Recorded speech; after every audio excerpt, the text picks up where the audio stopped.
All right, we are go for launch. Good evening and welcome to the June 28th, 2023 meeting of the Henrietta Town Board. I'd like to call the meeting to order. Please call the roll. Councilmember Safranek. Here. Councilmember Bolsner. Here. Councilmember Page. Here. Councilmember Belanca. Here. Supervisor Schultz. Here. We'll begin the meeting with a silent prayer followed by the Pledge of Allegiance to the flag.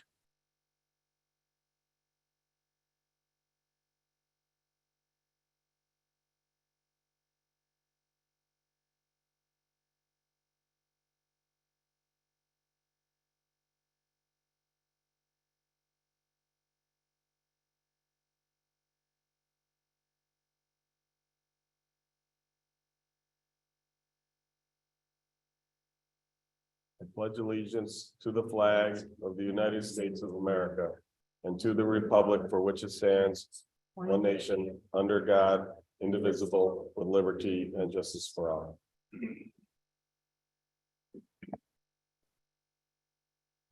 May I get a motion to approve the minutes from a preceding meetings? Supervisor Schultz and fellow board members, I make a motion to approve the minutes of the meeting of June 15th, 2023. Second. Any discussion? Hearing none, please call the roll. Councilmember Safranek. Aye. Councilmember Bolsner. Aye. Councilmember Page. Aye. Councilmember Belanca. Aye. Supervisor Schultz. Aye. First up, we are going to have a resolutions recognizing the achievement of Eagle Scout James Jackson. Mr. Supervisor and fellow board members, I have resolution number 14-239, 2023. Whereas James Anderson Samuel Jackson has achieved the rank of Eagle Scout in Boy Scout Troop 750. And whereas to achieve that rank, James earned merit badges in 29 disciplines, earning him a Bronze Palm Award, including the chess merit badge, which he enjoyed and played so much he could have earned the merit badge at least 3 times. And whereas during his time in Scouts, James held the position of patrol leader and senior patrol leader. And whereas James graduates this month from Rush Henrietta Senior High School, where he was an honor roll student, recognized by the Urban League of Rochester's Black Scholars Program, ran track for 3 years, was a member of the chess club, recognized for excellence in research by the RIT STEP program, and was recognized by the Rush Henrietta Central School District as a natural helper. James plans to attend SUNY Polytechnic in Utica for interactive media and game design.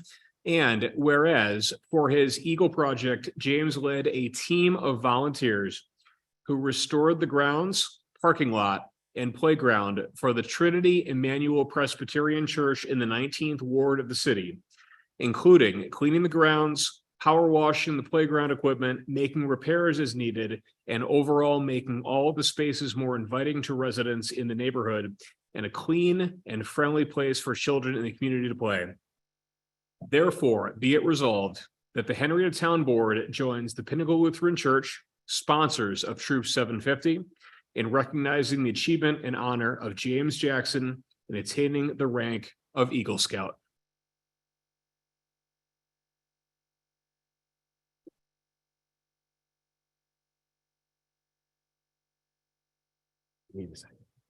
Second. I will just note that since I first wrote this, the tense is now changed. He is graduated this spring. So want to come on up for a picture? Mm-hmm. Did you have something you wanted to say? No, No. That's okay. You don't have to. He barely spoke at his Eagles ceremony. His brother had more to say than him. They are. Come on up. Anybody wants to get a picture?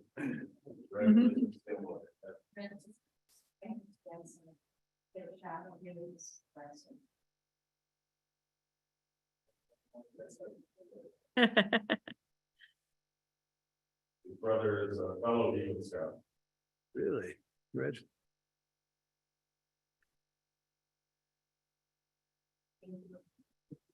Thank you.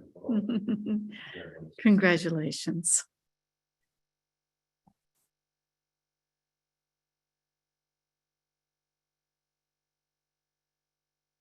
So as we often say at these, it's astounding the amount of work and dedication it takes to complete these and to have 2 Eagle Scouts in one family is pretty impressive.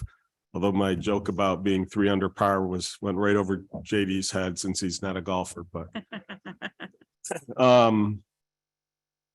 like I said, it's just astounding and it gives us great hope for the future. Other comments? Congratulations. It's a lot of hard work and it shows how diligent and how dedicated you are. And I know that we're excited to see what you're going to do in the future. And special congratulations to the family for helping guide 2 young Eagle Scouts through the whole process. As a mother of a Boy Scout who didn't make it past Life Scout, I know that there's some challenges and hurdles for the whole family to face. So congratulations to everyone, and congratulations to James for hanging in there and persisting and seeing it all the way to the end. I'm interested to see that you're going to Utica. The Polytechnic is a great place. Yeah. I wish you luck. Keep RH in your family in mind when you're there. If you need any help in the Utica area, I know some people. My family, those people. Any other comments? Hearing none, please call the roll. Councilmember Safranik, Aye. Councilmember Bolsner, Aye. Councilmember Page, Aye. Councilmember Belanca. Aye. Supervisor Schultz. Aye. Congratulations again, and you're welcome to stay for the meeting, or if you want to bail now, We don't feel blame free, that. whichever you prefer.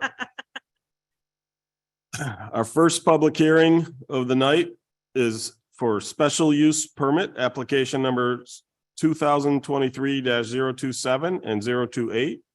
Whitestone Development, 2695 and 2811 East Henrietta Road, as well as neighboring properties on East Henrietta Road, Fair Avenue, and Calkins Road, to allow a mixed-use development comprised of commercial, multifamily residential, and civic space, with a proposed residential portion having a building height of 49.3 feet, where 30 feet is allowed, and a density of 17.1 units per acre, where 14 units per acre are allowed. That's application 27, and to construct the 175 multifamily dwelling with amenities, that's application 28. Please introduce yourself and your relationship to the project. And Good evening. My name is Betsy Brugg. I'm an attorney. I'm representing this project tonight.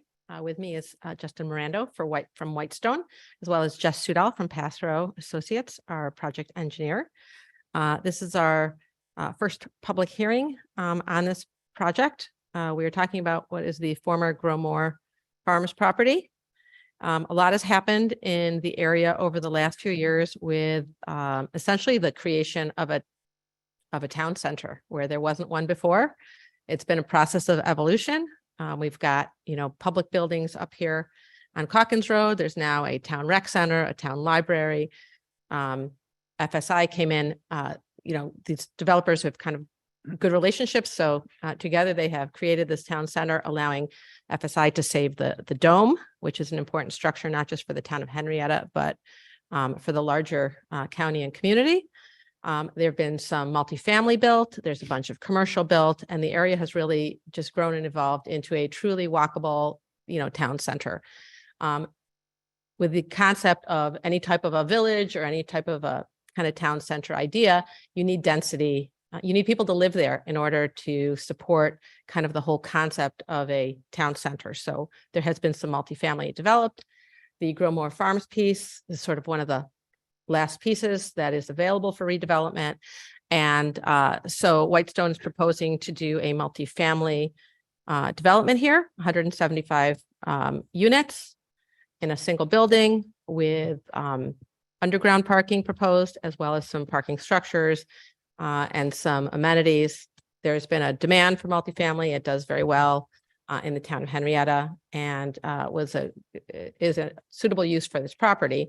We do need special use permit approval. Since the town center started this process of evolution, there have been some changes to the code. So multifamily, well, this area here is the underlying zoning is B1. There is the MERC, the mixed use, is it called redevelopment corridor? Is that the right one? The overlay?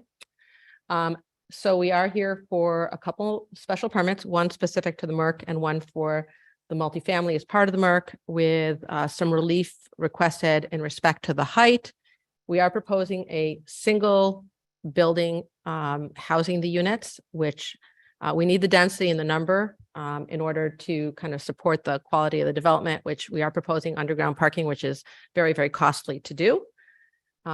This developer does a high-end product. They did the other apartments that are also in the mixed-use area on the property. I guess that was formerly part of the Dome campus. So you're familiar with the quality of their product, and they've done other developments in town. So they do a really nice job.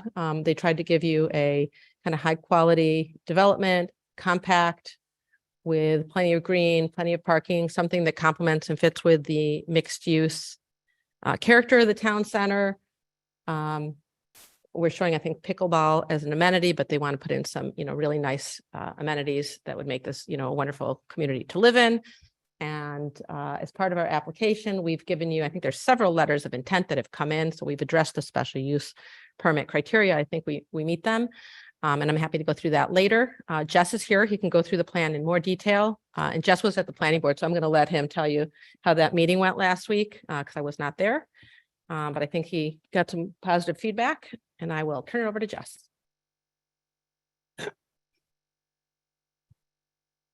Thank you, Betsy, and good evening, Mr. Supervisor and members of the board. Again, Jess Sudol from Passero Associates.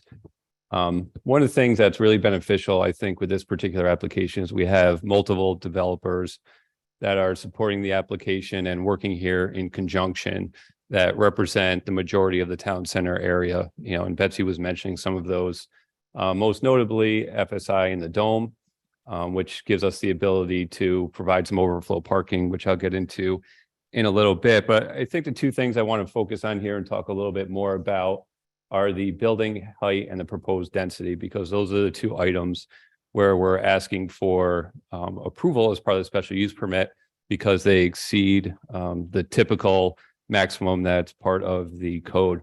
And I'll start with this building height, which is proposed to be 4 stories.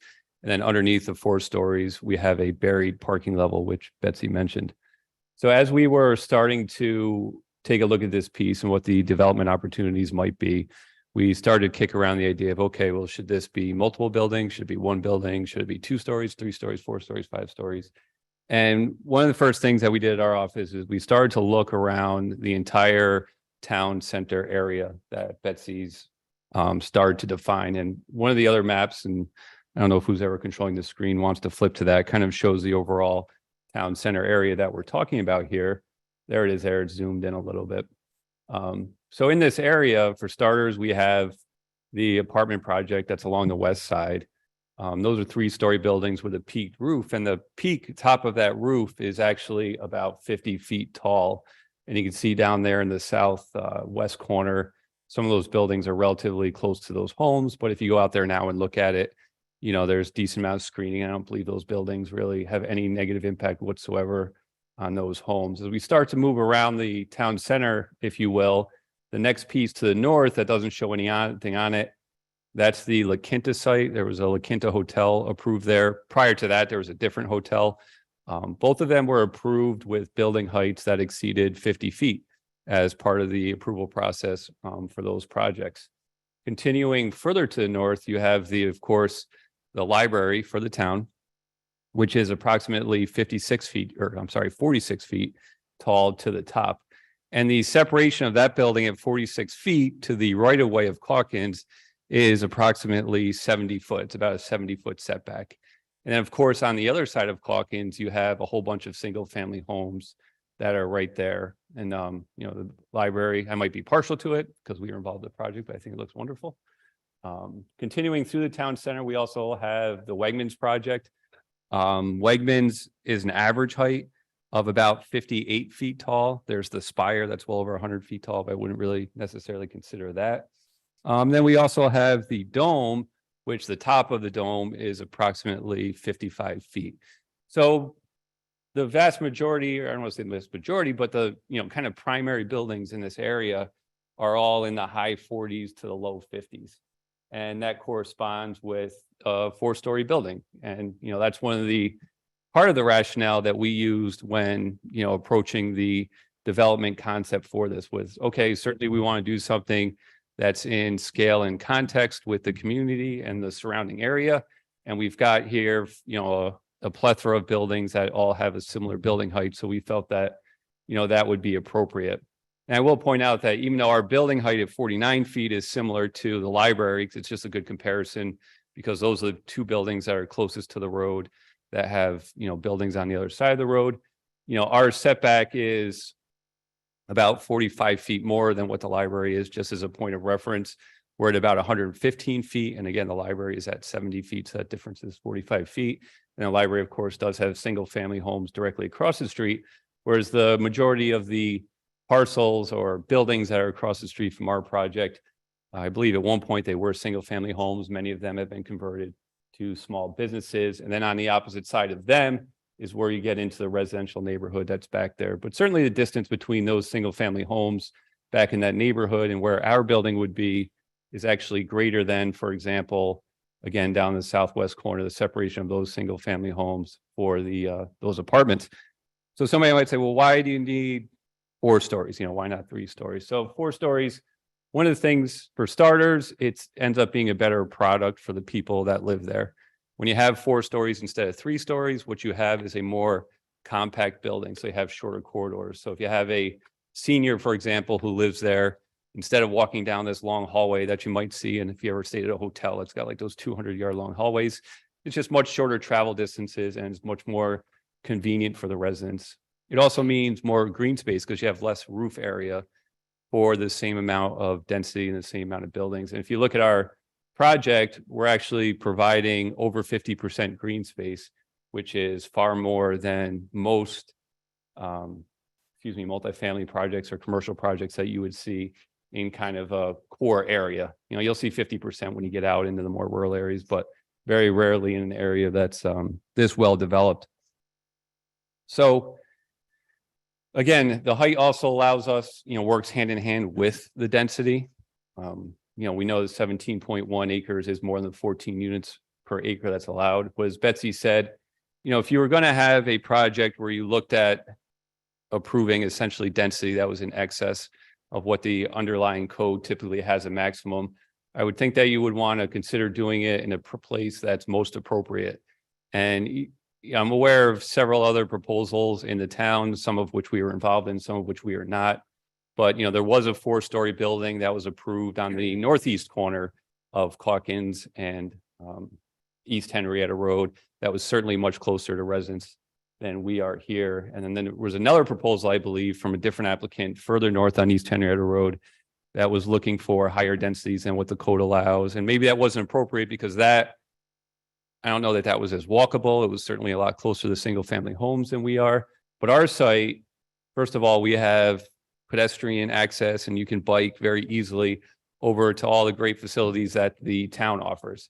You have the library, you have the rec center, you have a incredible park out here, all those wonderful things. You also have Wegmans and the commercial, the offerings of having a grocery store that you can walk to, which, we do a lot of housing, and the number one thing that we see as a benefit, not just we, but the industry at large, is that adjacency to a grocery store where you don't need to get in your car and drive 3 miles down to a Wegmans or a Tops or Whole Foods or whatever.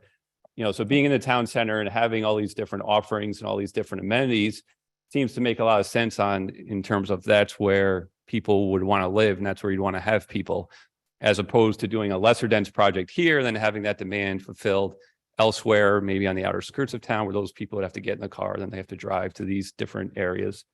So in terms of the location, being in the town center, which is further defined, and there's a lot more goals that are outlined in the 2011 update to the comprehensive plan that the former chairman, Mr. Minotti, and I was fortunate enough to work pretty closely with him on several projects that were based upon that plan, including when this entire area was originally considered for redevelopment years and years ago, and the apartments were the first part of that project.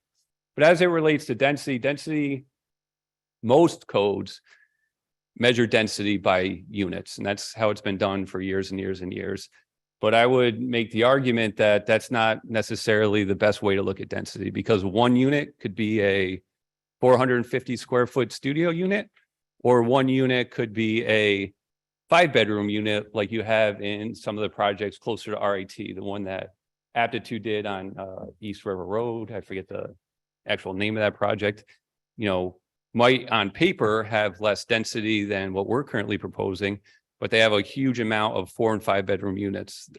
Again, that's more the student model, but we have a very heavy mix of 1s and 2s. We're looking, anticipate having a lot of people that are younger professionals that aren't ready to buy a home. Maybe they just finished college, want to live in an area that they have access to all these amenities, or certainly empty nesters and seniors who might be moving out of their home. Maybe their kids have moved on. They want to stay in the area, but they don't necessarily want to carry a mortgage on a $200,000, $300,000, $500,000 house. So for that reason, mostly 1 and 2 bedrooms. So while the building square footage might not increase, the units increase because the units are all smaller.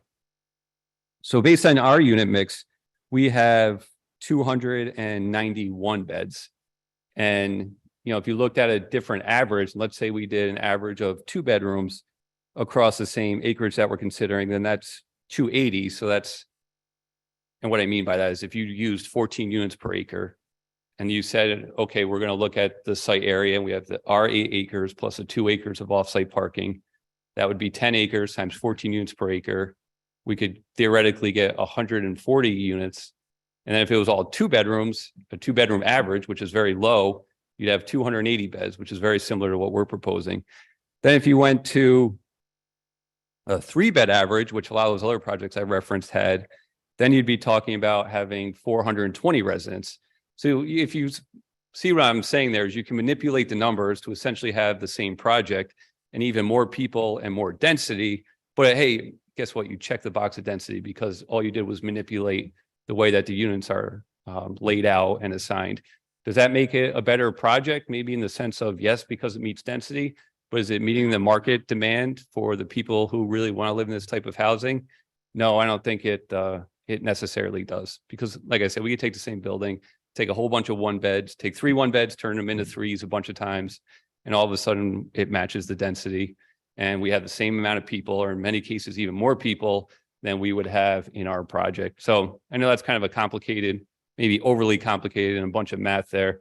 But the point I'm just trying to make, if it's not clear enough, is that because we're so heavily weighted on the 1s and to a lesser extent the 2s, or to a similar extent the 2s, what it does is it drives that density number up. And I just wanted to point that out because of the perception of density and what that really means. But again, just to talk a little bit more about the parking, I mentioned the building height allows us to get a lot of green space on the site. We're also allowed to get a lot of additional green space because we're using the overflow parking on the dome site and working in conjunction with that property owner. So if you look at our layout there, so for starters, there's basically 3 reasons why we have so much green space. 1, building height, smaller footprint of the building. 2, we can utilize the currently underutilized parking that the dome has as our overflow parking, rather than having to provide that on site. And then 3, we have approximately 100 parking spaces underneath the building. Now, any developer that you talk to, especially these days, will tell you that underground parking is incredibly expensive, especially when compared to surface parking. But with and this is something Betsy mentioned, talking about how we met with the planning board. We talked a lot about this at the planning board, saying, with this building height, with this density, that allows us to do the parking underneath the building. And they said, well, what if we said, we're not going to improve the density? What would you guys do? How would you respond? We said, well, the first thing we would do is look at, well, instead of doing all 1s and 2s, let's do 2s and 3s. We'll have less units, but we'll have the same amount of people. We can charge a similar rent and we can move on. The other thing we could do is say, okay, well, if we don't want to do as many 2s and 3s because we don't think that hits the market, we could do less units, but now we can't afford to build the parking underneath the building. So maybe we would get rid of that and then just put all the parking on the surface. And, that would be our fallback plan or plan B option.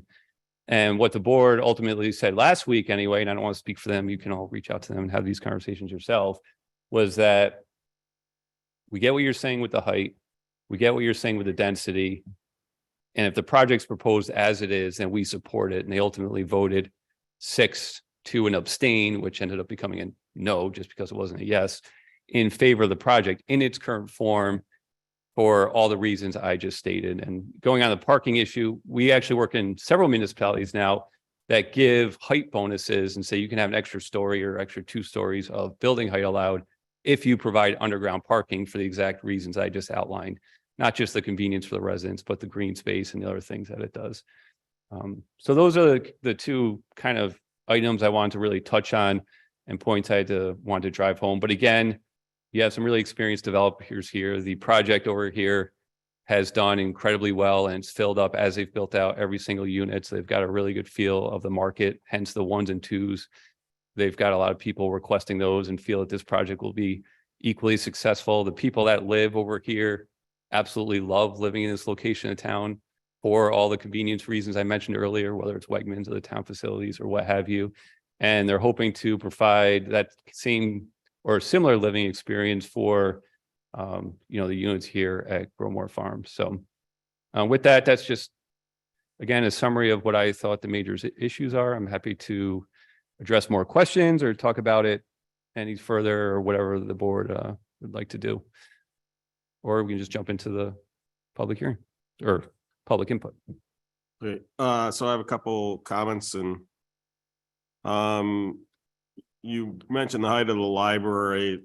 That's a little bit disingenuous since, for one thing, it's only the arch of the library that's that tall. Most of it's 2 stories. Now, granted, they're taller stories than probably these ones here, but so you're looking at, I don't know how wide that is, 50, 60, 70 feet versus over 250 feet wide frontage. So, one of the things that I don't know if it would be possible if you could look at the layout is could you sort of flip this, for lack of a better way to put it, so that the cross piece is further back.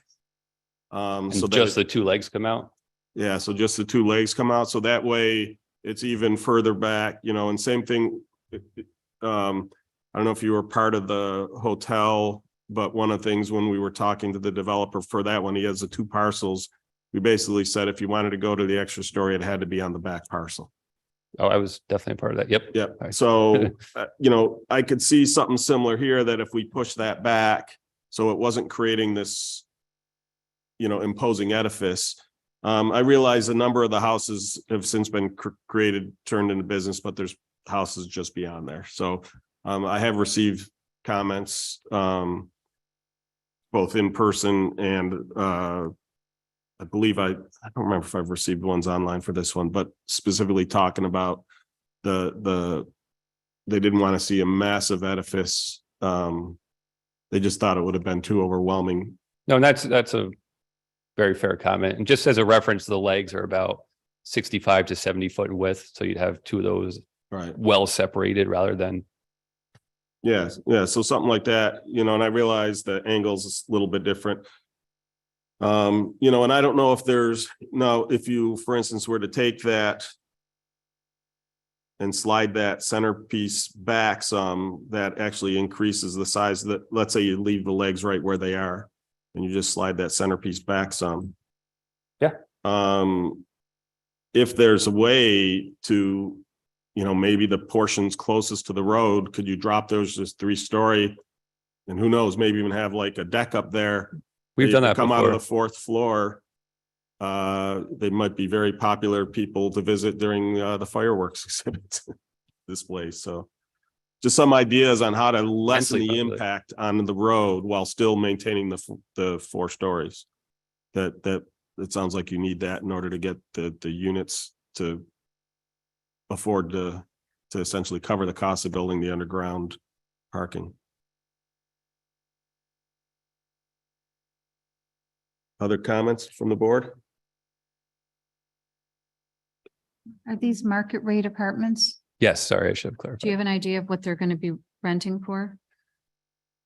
Yeah, so we think they're probably going to be in the $2 a square foot range, maybe a little bit higher than that. So if you have a 800-foot one bedroom, around $1,600, and we haven't finalized it, but just generally, you know, if you have a 1,100 square foot two bedroom, probably in the $2,200 to $2,400 range. One of the things I will note on the, so we've been having discussions about that unit count thing. When you look at the number of bedrooms, it's not necessarily 100% analogous, because if I have a family, I have multiple bedrooms for my kids, it doesn't necessarily mean they all have cars. They're all producing that same impact that, two single bedroom units create. But there is certainly a difference between the impact a one bedroom, a two bedroom, a 3 and 4 have. And so one of the things we've talked about, and again, it's obviously can't be ready for this one. One of the things we have talked about is potentially updating our code that takes that into account. So let's say a 2-bedroom counts as one unit for density purposes, and just making numbers up, 1 bedroom counts as 0.8 and a 3-bedroom counts as, Yeah, and there's municipalities that have done exactly that, using almost exactly the same numbers you just said. And I think that to me makes a lot of sense. yeah. The other thing I will say, and for people who see a lot of overflow parking, part of that's because that's another portion of our code that needs to be updated. When you look at the unit, the amount of spaces necessary for apartments, it really doesn't align well with what you're seeing today in terms of what most of these apartment complexes are seeing in terms of the number of vehicles at those spaces. And so, one of the things that's a sign that your code's out of date is when everybody comes in for a variance on that particular portion of the code, that probably means you need to take a look at it. And we know that's on the list, but there's a lot of other things we've been attending to in the meantime. Normally what we do is, for a lot of developers, they'll do what's called, it's essentially reserve parking, that they leave it green space. They only pave it if needed. We don't, that's essentially, by doing the shared parking, it's a way to not pave additional green space just to meet the parking demands. And in this case, if there was a party and they did need the overflow, they'd actually have it here with the dome. So I think that is beneficial. I like that aspect. You might want to take a look at, I don't know if you've got the sidewalk, you might want to take a look at, is there a sidewalk where the one that's to the east of that building, does that connect out to the parking lot? Just, I can't tell from the imagery what's in between those, but just so it's easy for people coming from easy and safe for if people are using that overflow parking to get to the apartments. Yeah, no, that absolutely. Any other questions from the board? I'm assuming a traffic study has been done. Yeah, a traffic study has been done. It's just recently completed. One of the main highlights of the study is, I don't know if this board is or is not aware, but the state DOT has plans to redo East Henrietta Road next year. And one of that particular area where Fair Avenue comes out is right where the turn lane, it's kind of a weird area because of where the turn lane starts for the intersection at Calkins. So one of the things that we've been talking to the state DOT is bringing that turn lane back and doing some improvements at the intersection of Fair Avenue that are actually warranted today, with or without our project, to make that a safer intersection. So that was the main conclusion of the traffic study. The ability for our residents to drive up to Calkins Road through Fair Avenue in the future, the connection hasn't been finished yet, or up through Wegmans is certainly a benefit, where if they want to go down Calkins out to 390, they can go that way instead of trying to turn left on Lehigh during, especially the PM peak hour where you have so many people traveling south. Yeah, I would definitely want to see that connection finished before any C of Os were issued on this. Just so people are aware, we're within the 30-day window still for seeker, so we will not be ruling on this tonight. This is the public hearing to gather feedback and to identify any potential adverse impacts that we would then present, and they would have to mitigate before they could get any approval. I will say, trying to think of the best way to say this, but if one of the benefits of the density is it affords us the ability to work with the adjacent landowner on that overflow parking and come up with financial terms that work for everybody. That would also allow us to do things like you just mentioned with the connection, that if that were all to go away, we didn't need the overflow parking, then we don't need to, we would probably become sovereign and a lot of those things wouldn't be able to happen. Right. They don't think that you need a light there, correct? No, we don't meet any of the warrants. 4-hour warrant, They 8-hour won't put warrant. a light at the high school there, which kills me. But They do want, not to go down a completely different tangent, and this is totally out of our control, so I shouldn't even be mentioning it, but the DOT would like to someday, when the rest of that land that different developers own is all developed, area to the south of us, Mhm. and a road is brought in that eventually connects up to Fair Avenue as well, have a light there that would service the whole town center area. And that is in our plan that unfortunately, the people who own the land further in from there, they've not been responsive to requests as far as could we. We've extend tried to road through engage there? them for 10 years. Yeah, I know, it's. But the idea is it would come out, it would be, if you're looking at their drawing, it would be on the south side of the. In fact, you can see they kind of have shaded in the alternate exit for that. Yeah, and that's trying to show the intent that if that developer ever brought that road in, we would of course connect there. Right. So you're saying the one at the end closest to Lehigh Station Road is where there eventually would, if that's developed, put a light in there? And that, yeah, that's across from my, what is it, Valiant? Yes. Yeah. Yes. So that's where they've talked about in the future. And that would be then, that would essentially become Fair Avenue. And this other one would just essentially be a driveway for the Dome and Wegmans. Exactly. So they don't have any intent to close that little thing going through to Wegmans there? That'll still remain open? Yeah, no, we wouldn't close that. I think a lot of people from Wegmans use that to go south That's rather true. than, That's the only way to go into Wegmans. Yeah. myself. Me too. Well, usually that's how, when I come from work, that's how I go home. Okay, any further questions from the board before I open up the public? Yeah, I'm gonna ask you, or Jess, sorry, I'm gonna ask you to sit down over here so that people can come up, and that way, if you need to answer, you'll be able to use that microphone. Is there anybody from the public who wishes to make comments about this proposal? Come on up.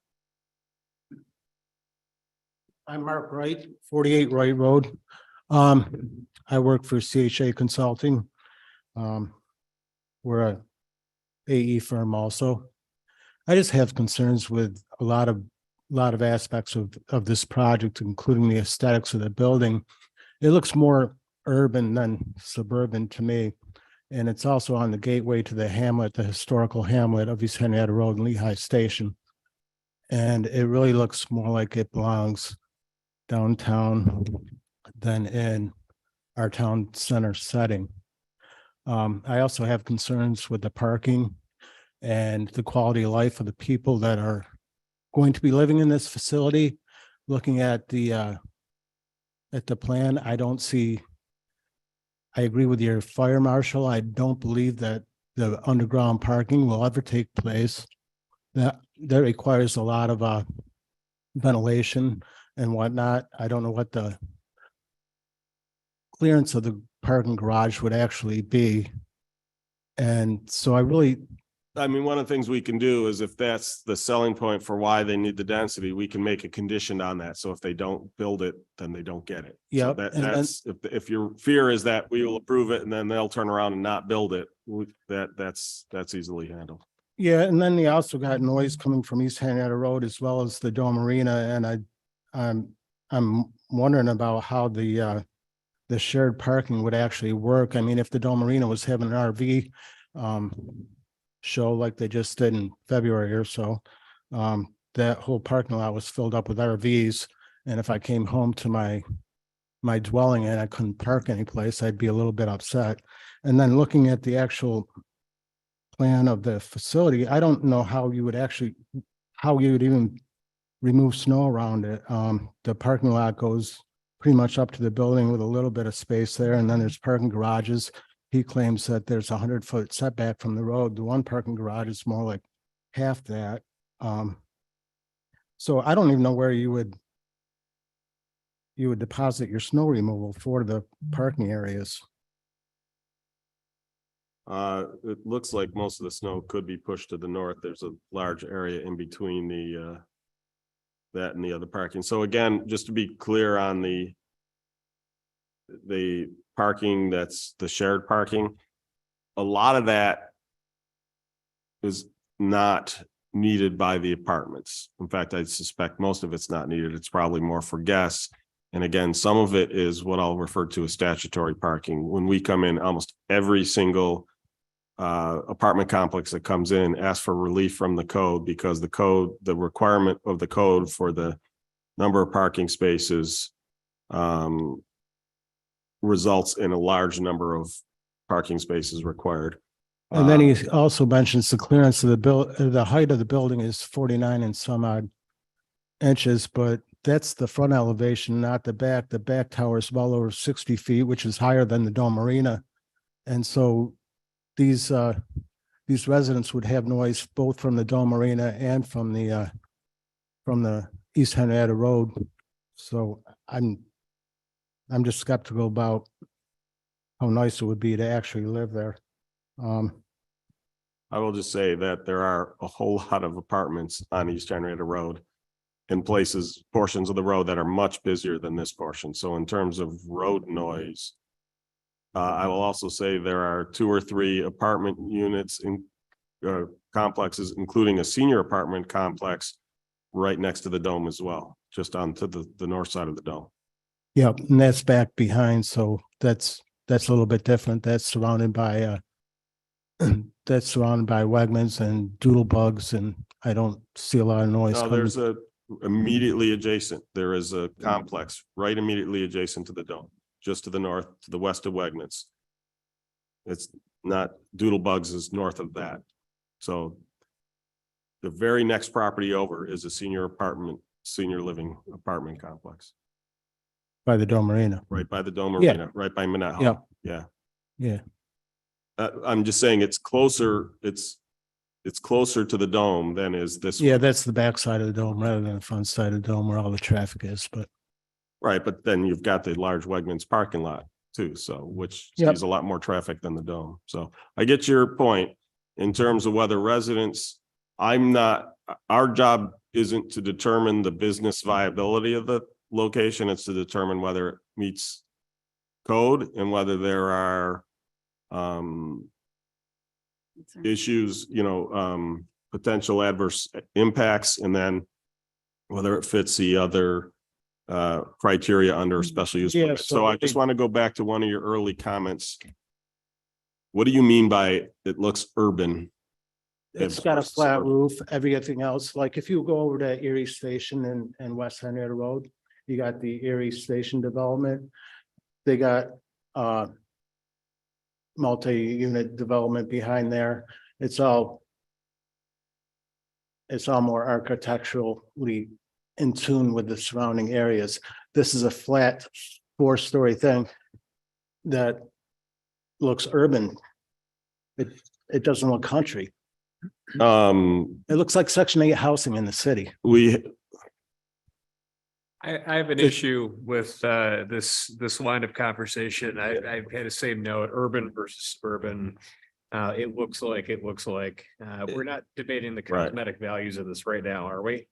Well, I'll just say that there are a lot of flat roofed apartment complexes in Henrietta. Pardon? I've lived in a number of flat rooftop apartment complexes in Henrietta. Where, One of them was Westbrook Commons. yeah, There's a number of them right up on East Yeah. Henrietta Road. they're not towering with a parking garage underneath them. And the Okay, parking garage is anyway, not gonna have. well, parking garages don't make them tower, parking garages go down. But anyway, okay, thank you. Any further input? Coming up? So I am Gene Gillen, and I've been doing business on East Henrietta Road for 42 years. And my business is Rush Henrietta Opticians, which is directly across from Growmore's property. our entrances are opposite each other. So my concerns, I'll leave the building height and the density to the town to take care of, but as far as the density goes, it affects I think the area greatly as far as the traffic issues. It's a really busy stretch of road that's right there. I think I must see probably 10 to 15 accidents per year right at the corner where Abbott's is now located. That little entrance there is there, but people, they realize that's where they're going to turn to go to Wegmans, but they don't make that turn until the last second because they're not really sure where it is. And that's where cars get rear-ended. There was an accident 3 weeks ago right there with injuries. Is it, just sorry to interrupt, are these people making left turns in or right turns in? Usually left turns. Okay. They're heading north and making a left into the Wegmans entrance. I see, I'd like to see kind of an input from, say, first responders or the fire department as to how many traffic calls they have or accident calls they have to make to that stretch right there. We can take a look at that, and the DOT does record that and take a look at that, and that might be why they were asking them to make improvements to that intersection, is because of what you're talking about. So that's one of the things. So if we identify that, I would reach out, since it's their road, I would ask the New York State DOT what, that this has been addressed as a potential adverse impact, what changes, need to be there. And so, as Jess mentioned, they are redoing East Henrietta Road. Finally, we've been hammering them for years to try to get them. I know you haven't had very good success with them. I know there's, it's disappointing. won't bog this down with that, but the good news is it's finally on the schedule. But yeah, if we can look at, if that means getting some additional right of way from this project in order to improve the safety of that intersection. So this is exactly the type of feedback we're looking for. And We will identify that as a potential adverse impact and see how it could potentially be mitigated. Ultimately, though, it will be the New York State DOT's call on that because it's there. But again, it sounds like they're aware of it. And so they might have some ideas, and we can make it conditioned upon that. So the spot next to Abbott's where the road goes back to Wegmans, it's a very, it gets used a lot. There's a lot of cars that go in there. I think there was quick mention about how the residents from the new apartments could actually walk to Wegmans. Well, I don't see any of the residents walking down the sidewalk all the way to Calkins Road to make a left to go to Wegmans. They're all going to go through that little side road. There is no sidewalk. The road itself is barely wide enough for two cars. There's also a fairly steep drop from Fair Avenue to Wegmans level. So in the wintertime, cars are sort of sliding their way down. So for pedestrians to be on that stretch is a big, could be a big problem. So that would have to get looked at to, put a sidewalk in, widen the road slightly, some kind of issues like that. Okay. Especially when you're talking about a whole another series of cars from the apartments that are also trying to make their way over to Wegmans. As far as my business goes, because my entrance also faces Growmore's entrance, and I assume the entrance to the apartments would be very close to that.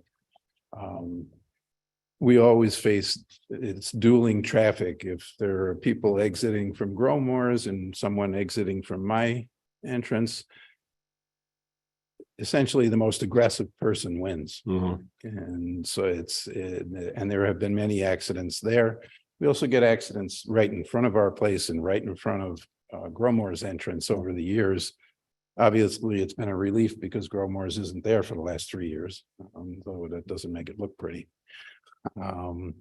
But often cars are coming south on East Henrietta and they slow down to make a left into my entrance and they get rear-ended there. I've had, even some of my salespeople that come in and get two rear end situations right there up front. And I think Growmore's, if they looked into it, there'd be a bunch of Growmore's issues with traffic going north with the same kind of thing. The other thing that. Before we leave that, I have a question for Jess. Jess, if we were able to get, and I realize the road wouldn't be in, but if we were able to get at least an entrance at that section opposite Valiant, would you connect there and close the direct access off the East Henrietta Road? Do you think that'd be a possibility? You don't have to answer now, but I want you to think about that for when you come back. You understand what If I'm we asking? had access to, most likely. Yeah, so if basically you see there's that portion of that property that is essentially a road right away, right? That maybe reach out to them just to see if we can, get that entrance started. And right now it would only be to yours, but eventually it could continue on, but that way come in there instead of coming in directly across from. Yeah, if there was a way to make that happen, I think that's beneficial to everybody. Okay. I'll look into it. Especially if there were a future traffic light there, Right. that would be the ideal. Right. entrance. And we're- It seems to me, right. And we're proposing in our traffic study, the inclusion and pulling that two-way turn lane further south. And that would solve a lot of the issues where now you have people stopping to make a turn either in this gentleman's place of business, or the same thing could be happening traveling north and they're stopping in the actual traffic lane. Whereas if we can pull that turn lane south and people have a place to pull over and have a place to get out of the main line of traffic. Gotcha. No, that makes sense. Okay. I'll see what I can do in that regards. So the other thing that would come to my mind, and we were all familiar with that stretch of road, and the speed limit's 35 miles an hour. Everyone does 45 to 50 miles an hour on that stretch. And it's just a constant issue. And that creates a lot of the traffic accidents because people are going fast. I have a lot of elderly people that come into the office, and a lot of times I'll walk them out to their car, hold the doors for them. And if it's 4 or 5 o'clock in the afternoon, I immediately tell them, don't even try to make a left-hand turn to go south on East Henrietta Road, because it's impossible. Go Mhm. north and turn around in a parking lot somewhere.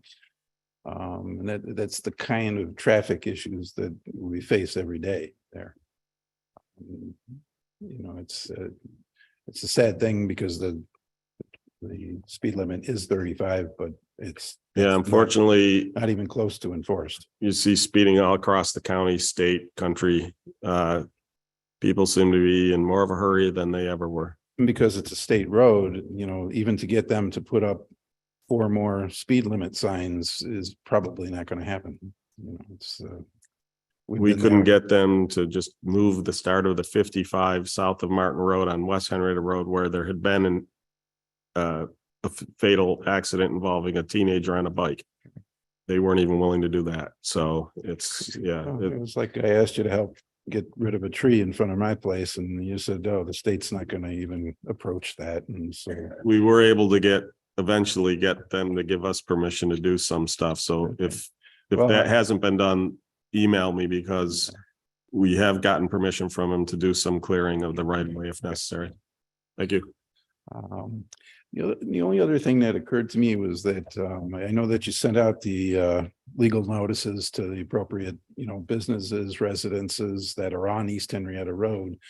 But I think in terms of a traffic pattern and situation, all of the people who live, all of the residents that are on Amsden, Armbruster, Valiant, and the surrounding roads around there would probably be pretty interested in how all of this goes with the traffic, because they all come out on East Henrietta at that point. And I think. Understood, but there's also a limit to how much we can spend taxpayer dollars notifying every single person in town who might ever drive on that section of road. And I realize I'm overstating what you just said, but I will note that these things do go online. Anybody who signs up for legal notices gets them for anywhere in town.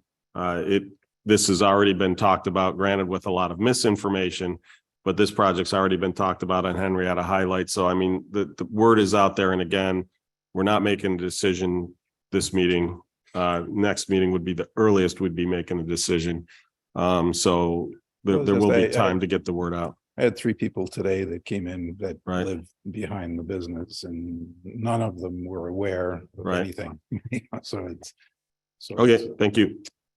appreciate it. Next. I do have a hand raised in our virtual audience as well when you're ready. Okay, go ahead. All right, this is someone who's identified themselves as Dad. Dad, you can go ahead. Let me. Oh, sorry, I hit the wrong button. Go ahead and talk.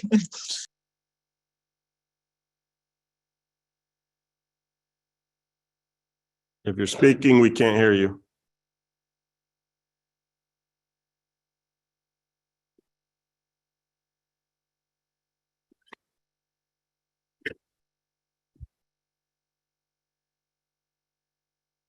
We still haven't heard you.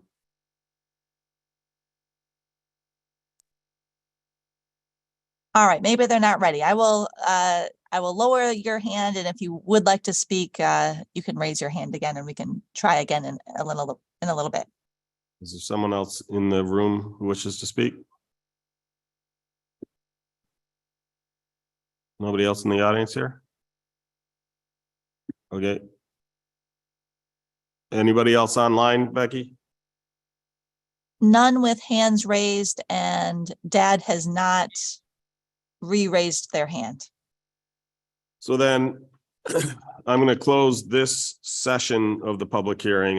We're going to keep the public hearing open till the next meeting, since again, we're not going to be able to rule on this. So thank you for everybody who provided input. Jess, I'll try to summarize some of these to get feedback to you if you haven't already taken notes on it, in terms of stuff we're going to want to see you to address, Okay. potential adverse impacts. No, sounds good. Thank you, and hope everyone has a good evening.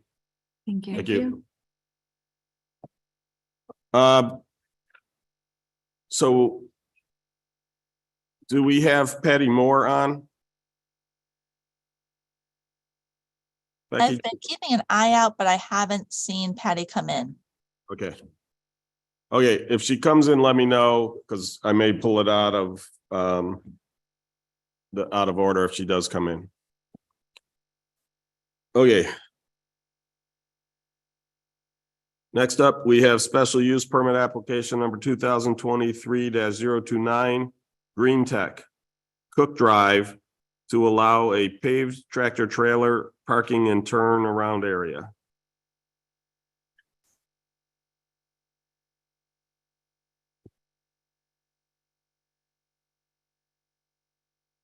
Go ahead and introduce yourself and your relationship to the project.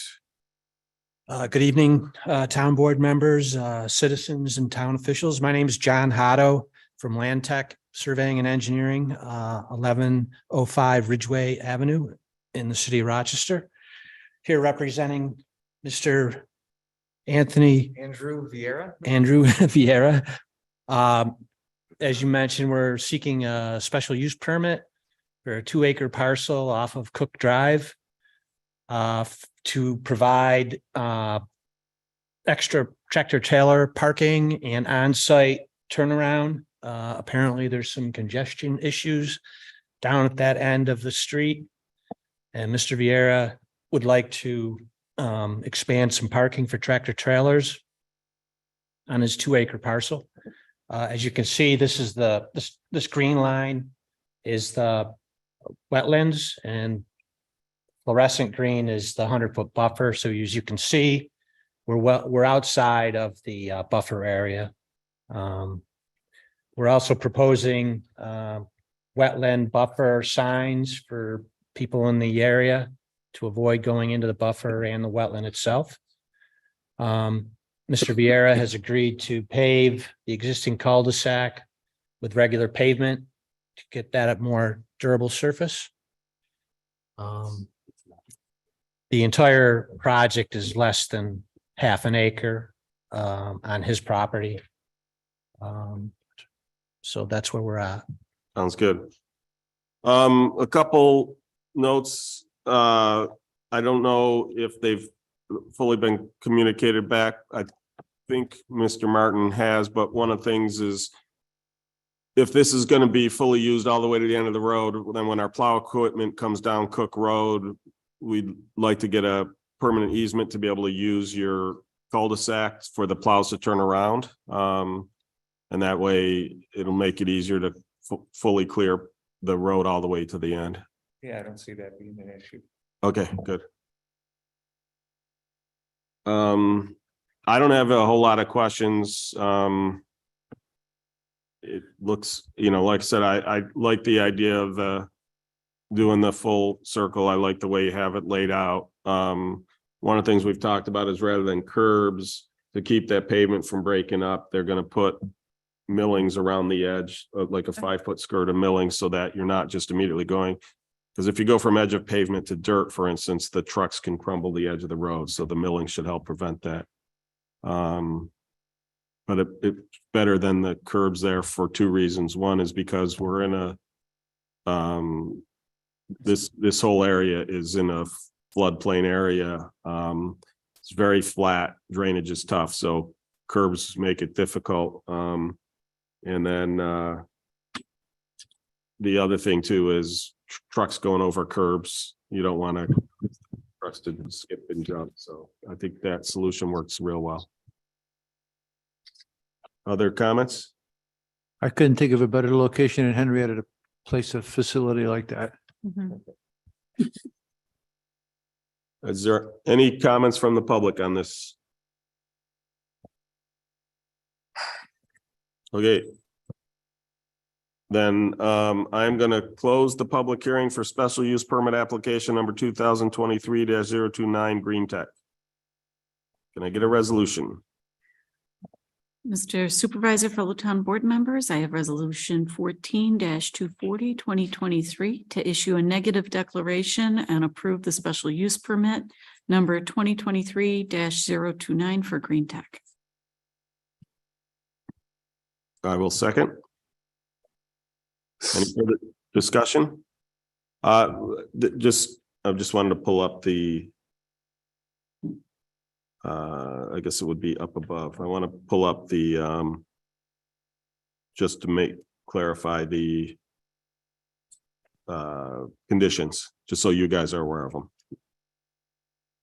I don't like to issue it and then somebody come back and say, wait, we can't live with that condition.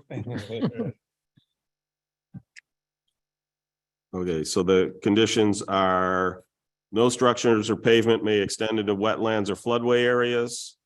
No additional structures may be built and no paved areas, whether stone, asphalt, or other materials may extend it or added without first obtaining site plan approval for the same.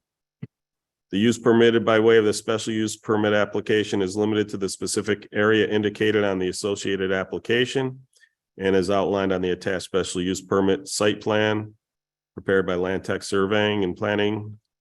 And that's because, again, this area is basically it floods during heavy rains as the stuff comes through, so we don't want buildings there. And then last, as I mentioned earlier, that the applicant shall provide a permanent turnaround easement at the limits indicated on the attached special use permit site plan prepared by Land Tech Surveying and Planning. And that's again, so our plows can just get to the end, don't have to do a K-turn, they can just swing around your circle. Makes it much easier for the plow drivers. And they'll do it in such a way so that they're not depositing a big snow row across your No problem. area. Okay. And any further comments? Hearing none, please call the roll. Councilmember Safranik? Aye. Councilmember Bolsner? Aye. Councilmember Page? Aye. Councilmember Belanca? Aye. Supervisor Schultz? Aye. Thank you Thank for you. coming Thank in you very and much. we look forward to having you guys in operation. Next up, we have a public. I do have Patty Moore online if you are ready for that. Yeah, so then I'm gonna, before we go to the local law, I am going to jump to the resolution 14-247 for the lease agreement, because we have Patty Moore on to answer any questions, should we have any. So that I guess we should start by Rick, if you could put forth that motion. I'm just bringing it up. We gotta get down. Yeah, there. we gotta scroll to it. Mr. Supervisor and fellow town board members, I have resolution number 14-247/2023 to approve the first lease schedule for the Rock Leasing LLC lease agreement under the energy performance contract. Seconded. So before we get into stuff, I just want to make clear. So if you remember, we approved the lease itself. And there were two conditions on it that we don't start the lease for any of the equipment that is the streetlights that are under Public Service Commission review until that review has been completed. That review has not completed. So those will be on Schedule 2. She worked up an estimate. It's a rough estimate now because again, we don't have the final approval. We don't have the exact numbers, but it's a pretty good number from budgetary standpoint. But again, we are not approving that herein. Schedule 1 is for lighting, upgrading lighting in town facilities. So that's some of the buildings going to LEDs. It's athletic facilities. The new sport court lighting, the street lights that we do own on Calkins Road, the ornamental ones. It's those, and that comes to 2.1 million in terms of improvements. For those who aren't familiar with the energy performance contract, which was approved again back in March at the same time we did this lease. Under the energy performance contract, the cost of this lease is covered by the energy savings from the improvements. So there's actually no cost to the taxpayer. It's covered by the savings from the energy. And so I guess that's about it. I just wanted to double check. I think we had something in here for attorney approval because I did reach out to the attorney who worked on this, and he hasn't gotten back to me yet. So I don't know that it's 100. I just want where we approve the schedule. I swear there was some wording in here. Remember, Patty? Yes, the first set of documents your attorney reviewed, I believe he made a few changes. Those were all approved by all parties. And this time it's the same form, but it's a master lease. And then there's Schedule 01. So we want your attorney to bless these. Now, I just found it. I think I just found it. So the very first, therefore be it resolved, it says, with such changes therein as are deemed necessary by the attorney for the town and approved by the town supervisor. So it does have that in there. I just wanted to make sure because he wasn't able to get through it all before this meeting. But he should be done soon. And I wouldn't want to wait 3 weeks to approve it. So I just make sure that language was in there. I was pretty certain I remembered it being in there. So. Are there any questions that you guys have for Patty with regards to release? With regards to this particular lease? I know we've been over this a lot in the past, but I just. Don't, because yes, we have been over Right. quite a bit. And you were telling us that even though the rate's gone up because of our good credit rating, it didn't have a huge effect on our monthly. Right. Is that correct? That's correct. That's correct. The documents have like a not to exceed. So we're going to be up a few basis points, but nothing that would reflect the way rates have increased for the rest of our country. So you're in good shape. Right. So we basically went with a 2.3 million not to exceed number. The stuff that's already in is 2.15. there are a couple things left with regards to the one other one we're doing is the lighting on the path at Tinker.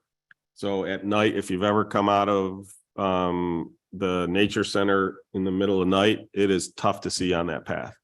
And when we have major events, we bring the floodlights out there, which aren't the best for the neighbors. So we're going to put those, they're essentially bollards with downward looking lights to light the path so that it's safe to come out of the nature center in the dark of the night. So Steve, for my own information, the cost and savings in energy will pay for the lease, but over what period of time? if I remember correctly, we went with it could be shorter, but we went with a maximum, was it 14 years? We did. We went with 14 years plus that, and then plus the construction install period. So we have about, depending on when you want to start, we have about a year factored in. So commencing the lease July of this year, payments beginning July of next year. So And- just to Mhm. follow up on that, Rick, so you understand, not just you, but so anybody who has a question about it understands. Because the PSC could take up to 150 days for approval, some of this lease might not start the construction, and therefore the purchasing and the pull down of Schedule 2 may not start till next year. The plan is to make them, once that comes in, to make them coterminous. So even though it's 14 years, it might be 14, if it's far enough along, it might be 14 years from that start date, and therefore this portion might be closer to 15 years. But we didn't want to have two different schedules. We wanted to get them all on one schedule once the other ones are in. But the only reason I asked the question is if somebody asked me, I wanted to have the Yeah. appropriate answer. Yep. Yeah, so we're really close to 13 years.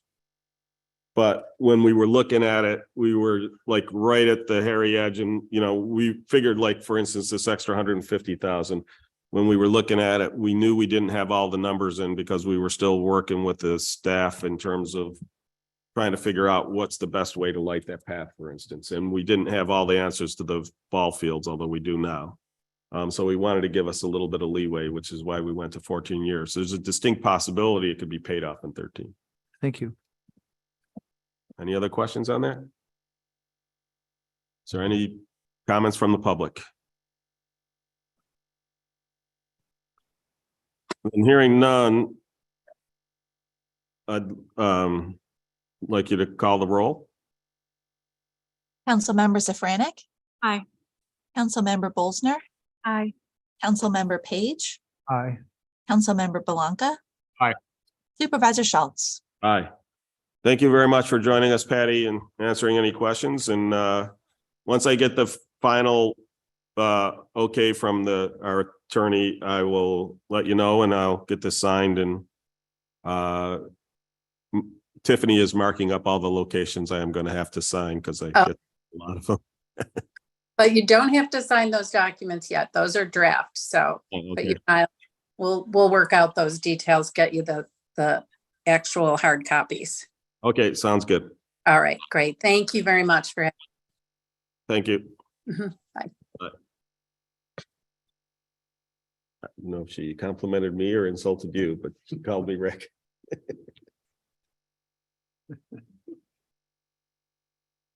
Okay, returning to our public hearings.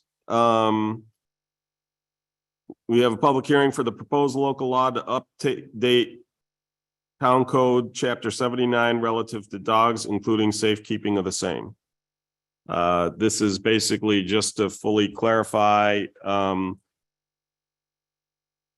we handle if we've taken in, found stray dogs, or we've recovered a dog from, let's say, a police action. How long we keep that dog and who we turn them over to. I will note that the town does not support kill shelters or anything like that. We typically, in fact, we just found a dog that appeared to have been abused, sweet dog. We found a group that basically rehabilitates and puts a dog up for adoption. So, anyway. Are there anybody who have any comments on the proposed local law? The board or from the public or online? And hearing none, I'm going to close the public hearing for the proposed local law to update Town Code Chapter 79 relative to dogs, including safekeeping of the same. Can I get my, I guess it'd be fourth resolution? Yes, I have the fourth resolution and I want to start by apologizing if I mispronounced the names. I really am sorry. I'm going to do the best I can do here. So Supervisor Schultz and fellow board members, I have resolution number 14-241, 2023 to appoint Lucretia Scott and Kunmi Olasanoy as adult members, to reappoint Mariah Augustine as a student member, and to appoint Sarabhi Sathashakumar and Zoe Guadanis as student members to the Youth Development Advisory Committee. Second. Any discussion? I'd like to thank everybody who volunteers to work on this group. It's an important group, and you know, one of the things that they try to do is they try to keep it student led and find students who will take initiative in lead in terms of things that they'd like to see this committee and the town do to help the youth. So again, thanks to everybody who's willing to serve on it. Yeah, and some of the work that they've been doing recently has been really very impressive. Such a support to our community. And I think also it should be recognized that we have students like Mariah, who was appointed, of course, as a student who just graduated. Hope that she will continue her service on this board. I think she brings a very, very important perspective to what goes on in the room. Absolutely. I'd love to see, I think that's a logical progression for the youth board, for them to serve as youth and then continue to serve as adults. I think they have a lot to add. Agreed. Any further comments? Any from the public or online? Hearing and seeing none, please call the roll. Councilmember Safranek? Aye. Councilmember Bolsner? Aye. Councilmember Page? Aye. Councilmember Belanca? Aye. Supervisor Schultz? Aye. Mr. Supervisor and fellow board members, I have resolution number 14-242/2023 to authorize and or ratify the following agreements executed between June 10th, 2023 and June 23rd, 2023. Seconded.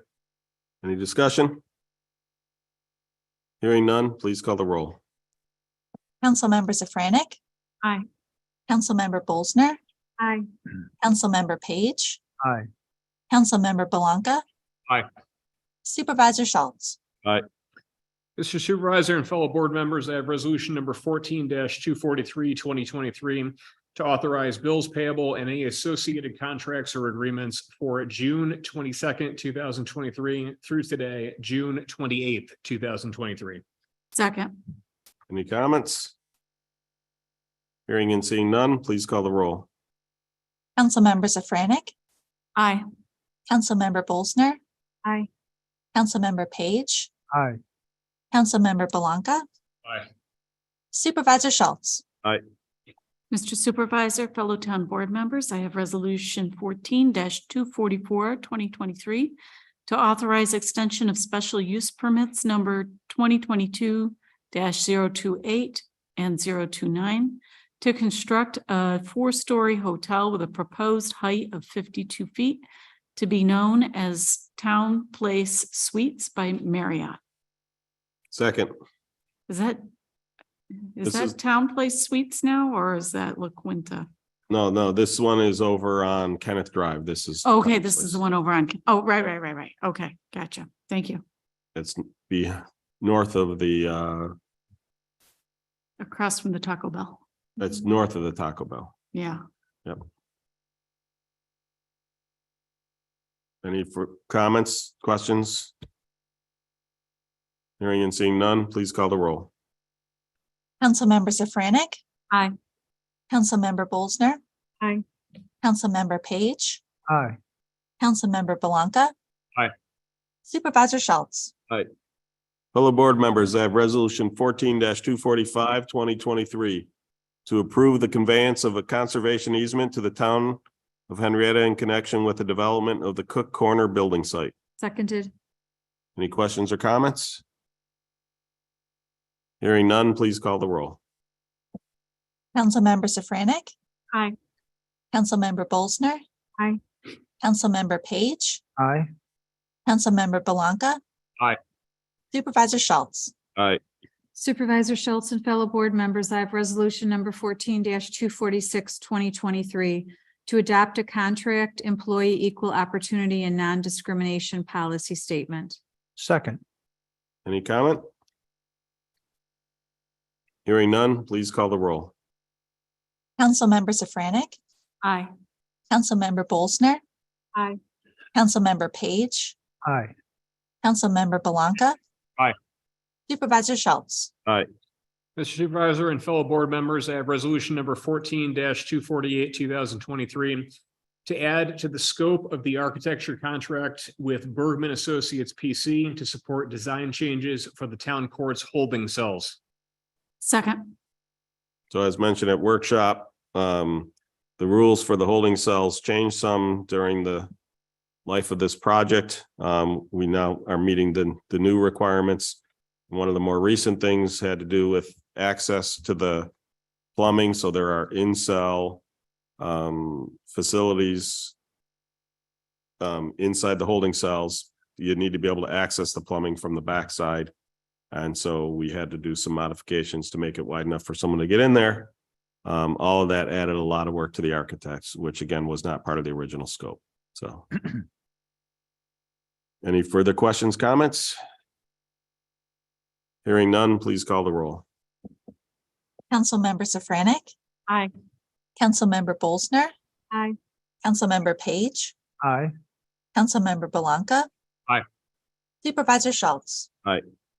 Mr. Supervisor, fellow town board members, I have resolution 14-249, 2023 to authorize the supervisor to sign an agricultural lease agreement with Martin Miller for the Sledding Hill property on Erie Station Road. Second. So as noted, that area had been planted with hay, rather than requiring our town crews to mow it and let it rot in the field. We went out to bid for farmers to harvest the hay, bale it, and remove it. Obviously not planting a winter crop, since the primary use for that property for the town is as a sledding hill. So Mr. Miller put forth the winning bid. Any further comments, questions? I work with Mr. Miller at the high school. He's very excited about this. Please stop by his farm stand on West Henrietta Road at the corner of Brooks. He was excited the other day that he got a couple of acres of corn in before it rained torrentially. So Great. Any further comments? Hearing none, please call the roll. Councilmember Safranek? Aye. Councilmember Bolsner? Aye. Councilmember Page? Aye. Councilmember Belanca? Aye. Supervisor Schultz? Aye. Fellow board members, I have resolution 14-250, 2023 to purchase a new utility tractor for plowing and maintaining sidewalks through a Monroe County contract. Seconded.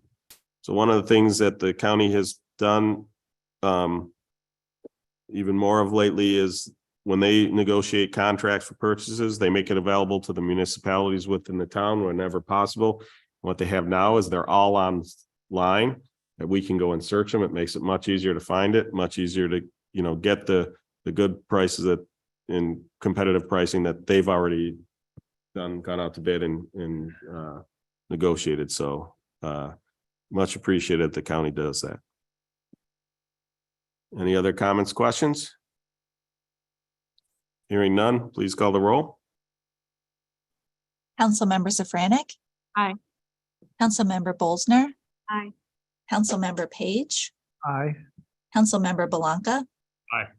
Supervisor Schultz? Aye. Supervisor Schultz and fellow board members, I have resolution 14-251, 2023. Whereas Carol Zagance has donated $100 in memory of Cheryl Vaughn Cleveland to the Henrietta Public Library for the purchase of teen nonfiction books. And whereas a check in the amount of $100 was received by the library director, therefore be it resolved that the Henrietta Town Board acknowledges this donation and thanks Carol Zonks for her generosity. Second. Again, thank you for everybody, Carol, the donations, we're gonna have a couple more coming. The generosity of people, especially to the library, and to the parks has been, pretty impressive. Any further comments? Hearing none, please call the roll. Councilmember Safranik, Aye. Councilmember Bolsner, Aye. Councilmember Page, Aye. Councilmember Belanca. Aye.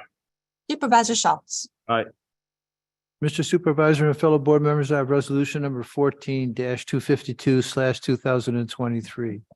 Whereas the Summit Federal Credit Union has donated $400 to the Henrietta Public Library for a summer event.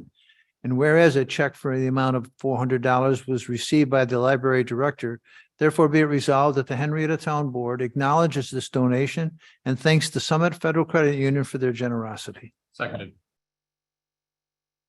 Comments? Ditto what I said the last time. Any further comments? Hearing none, please call the roll. Councilmember Safranik, Aye. Councilmember Bolsner. Aye. Councilmember Page, Aye. Councilmember Belanca. Aye. Supervisor Schultz. Mr. Supervisor and fellow board members, I have resolution number 14-253, 2023. Whereas McQuaid Jesuit High School, located at 1800 South Clinton Avenue, Rochester, New York, 14618, has donated $480 to the Town of Henrietta Recreation Department in order to sponsor the licensing fees for the movie in the park, the Super Mario Brothers movie, on August 25th, 2023.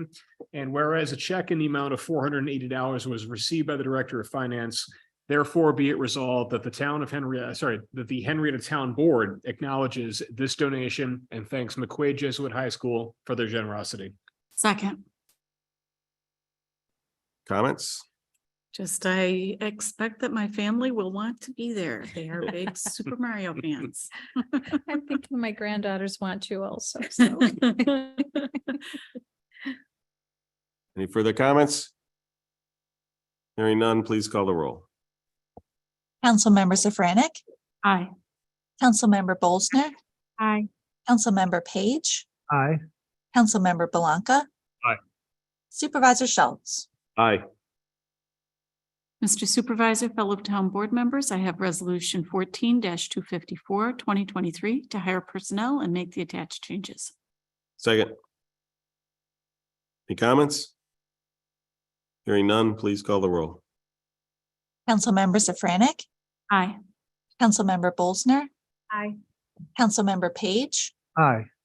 Councilmember Belanca. Aye. Supervisor Schultz. Fellow board members, I have resolution 14-255, 2023 to authorize the amended and restated grant disbursement agreement for Breeze Park Trail. Seconded. Discussion? Hearing none, please call the roll. Councilmember Safranik, Aye. Councilmember Bolsner. Aye. Councilmember Page, Aye. Councilmember Belanca. Aye. Supervisor Schultz. Aye.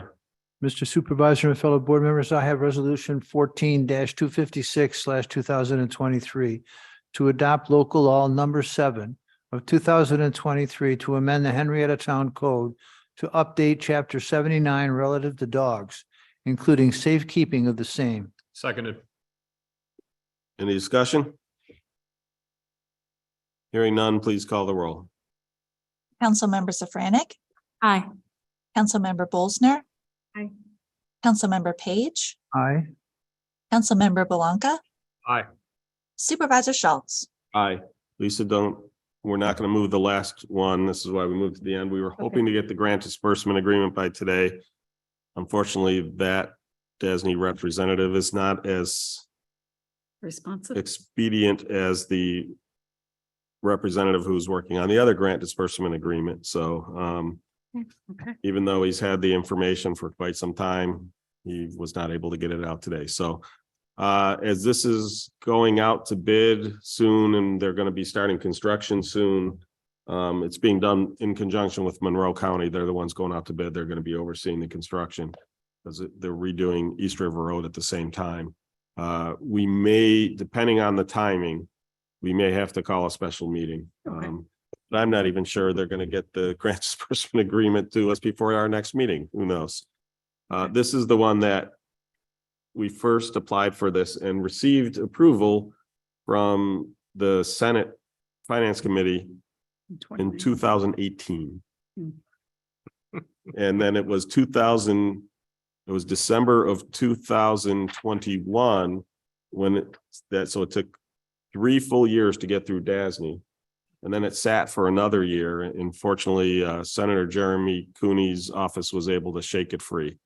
But it's just, this one's been painful. Okay, that concludes our resolutions. Do we have any discussion items or comments from the public? Anything online? Do we have any committee or miscellaneous reports from the board? Library. The library will be closed July 4th for the 4th of July holiday. The 2023 Tiny Art Show, they are doing open art sessions. Look online, you can sign up. You'll do a 4x4 masterpiece using supplies provided. And then they're going to have the opening exhibit start Saturday, August 5th. It'll run all through August, where you can come in and look at the arts that people have done. It'll be on display. And the opening exhibit on Saturday, August 5th is from 11 to 12. This Saturday, July 1st, they are having the dedication ceremony of the Lynn Neal Memorial Garden at the Henrietta Public Library, and that is at 10 a.m. And I think that's all I have. I just wanted to say, the Henrietta Pride Fest was on Monday, and in spite of the threat of thunderstorms and lightning, it was able to be moved indoors. Thank you very much to town staff for accommodating and for organizers for moving it very quickly. And it turned out to be just a wonderful family event. So many happy children dancing down for the tutus with the fashion show there. Yeah, a special shout out to the Parks and Rec Department and the DPW staff who moved everything amazingly quickly, got it all set up in short notice, and contributed to its overall success. It was very well attended, very much appreciated. Had multiple people come up and comment how much they appreciate that this town is united in our support for everybody in town. Yes, especially some of the little kids in their tutus going down the red carpet were absolutely adorable. And thank you to all the people who participated, all the informational tables, all the performing acts. The Pride Band I thought was really good. They were I fantastic. really enjoyed that. Oh, and a special thanks to the youth from the Pride Youth Committee at the high school who participated and helped organize the fashion show. And then a shout out to Courtney who Yeah, organizes everything. and puts a lot of work into this. And I'm sure she's probably equally glad that, when Monday night finished, 'cause it's a lot of work. I attended Dr. Lawrence Cantor's dedication of the tree planting at Roth, and I posted it online and specifically to make sure everybody knew that the Educators Grove at Hoskins Park was in the planning and coming soon. Along with our supervisor, we attended both of the religious events represented in our town. And it was incredible. To meet and talk with people from another country and another religion, to see how dedicated and kind they are. It's just incredible. The diversity we have in this community. I did not attend the school board meeting yesterday because they're having a special one in 2 weeks. Diane McBride is retiring as the president, and they're going to have a little ceremony for her prior to the board meeting at 7. It starts at 6 o'clock. So that's What it. day is that? It's a Tuesday, the second Tuesday in July. I don't have the number off the top of my head. No, but Rick, it really is an end of an era. I mean, Diane's been on the board since 2004 and has Yeah. been so critical in shepherding the district through so much expansion, tumultuous economic times. And I think a great opportunity to give her a send off. That she's well earned from this community. Okay, well, we got July 4th coming up, so I'm gonna have a lot to say about this, obviously. There is a senior center craft and garage sale from 9 o'clock to 2 o'clock. On that day, there are children's activities in the park from 4 to 8:30. All activities, by the way, are free. This is bounce houses, pony rides, midway games, and more. There will be performers on the children's stage at the amphitheater from 4:45 to 8:45. This will be the Henrietta Community Chorus, the Happy Pirates, Rich, the Magic Man, and more. There's going to be music on stage sponsored by Canandaigua National Bank, the Uptown Groove from 5 o'clock to 7 o'clock, and Brass Taxi from 7:45 to 9:45, and fireworks at 9:45. I'm assuming that we will make sure that there will be no wildfires and no rain that will interrupt the send off. Don't know if I can do the second one, but I did already talk with the Chief Strolak that if we have another dry spell like we had previously, we would figure out how to wet down the area where the shells come down. Okay. There will be an ice cream social at Tinker Nature Park on Saturday, July 15th from 11 a.m. to 2 p.m. It will have music, ice cream, and an open house at the homestead. And the summer concert series starts on Friday, July 14th. This year, the market in the park is going to have 20 vendors. Will be open from 4 o'clock to 8 o'clock. The first concert is going to be by Midnight Storm from 6:30 to 8:30.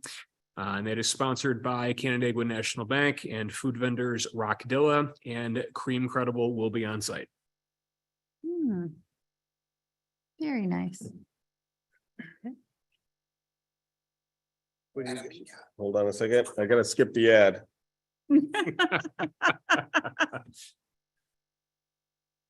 This is sure to get a groan from the person who it's intended for. And I'll just leave it at that. Sorry if I'm cryptic, but That was definitely cryptic. it's for an employee. It's a free bird and now home. Yes, we brought the Skinner Yes. for a reason. Yes, so Yes. any further comments, Liz? Then can I get a motion to adjourn? No one wants to adjourn? I'll make a motion to adjourn. Seconded.